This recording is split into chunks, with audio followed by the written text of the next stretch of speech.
నమస్తే, welcome to Andhraprabha. నేను మనస్విని. పిఠాపురం నియోజకవర్గ రాజకీయం మరోసారి బాగా వేడెక్కింది. మాజీ MLA, TDP senior leader SPSN Varma వ్యవహరిస్తున్న తీరు ఇప్పుడు నియోజకవర్గంలో సరికొత్త చర్చకు దారితీస్తోంది. పిఠాపురం నియోజకవర్గ ఇన్ఛార్జ్ పదవి నుంచి తెలుగుదేశం పార్టీ అధిష్టానం వర్మను తప్పించింది.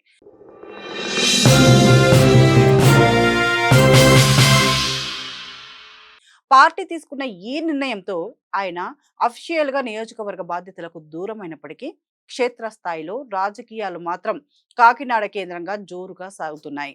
పదవి పోయినప్పటి నుండి వర్మ అనుచరులు, లోకల్ టీడీపీ నేతలు భారీ సంఖ్యలో కాకినాడకు తరలి వెళ్లి ఆయనను కలుస్తున్నారు. నియోజకవర్గంలోని దాదాపు 54 గ్రామాల నుంచి కార్యకర్తలు, నాయకులు మండలాల వారీగా కాకినాడలోని వర్మ నివాసానికి చేరుకుని తమ సపోర్ట్ తెలియచేస్తూ ఆయనను ఓదారుస్తున్నారు.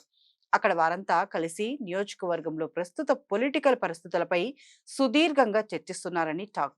అయితే వర్మ కాకినాడలో ఉంటూ పిఠాపురం రాజకీయాల్లో ఈ విధంగా జోక్యం చేసుకోవడంపై మిత్రపక్షమైన జనసేన తీవ్ర అసంతృప్తి వ్యక్తం చేస్తోంది. నియోజకవర్గానికి దూరం చేసిన వర్మ కావాలనే తన అనుచరులతో హడావిడి సృష్టిస్తున్నారని జనసేన శ్రేణులు విస్తృతంగా ప్రచారం చేస్తున్నాయి. కూటమి ధర్మానికి విరుద్ధంగా ఇలా సమాంతర రాజకీయాలు నడపడం సరికాదనే భావన జనసేనలో కనిపిస్తోంది. ఈ వివాదంపై మాజీ ఎమ్మెల్యే వర్మ తనదైన శైలిలో వివరణ ఇచ్చారు. తానేమీ పిఠాపురం నుండి ఎవరినీ రమ్మని స్పెషల్ గా పిలవడం లేదని ఆయన స్పష్టం చేశారు.